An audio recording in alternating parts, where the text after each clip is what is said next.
परम प्रेममय श्री श्री ठाकुर अनुकूलचंद्र श्रीमुख निसृत पवित्र नारी नीति ग्रंथ पाठ मोर कथागुड़िक जो तुम केवल कथा और चिंतार खराक मात्र होई करिबा बा आचरण भितर दे सेगुड़िक जदि वास्तव में फुटे तोली न पार तेबे पाइबा जे तुमर तम साच्छन्न रही ता किंतु अति निश्चय तुमर मो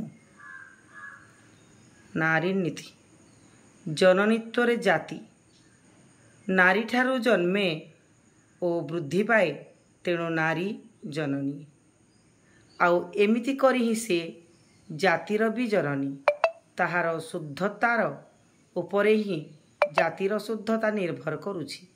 स्फलित नारी चरित्रु व्यर्थ जाति ही जन्मलाभ करिथाए।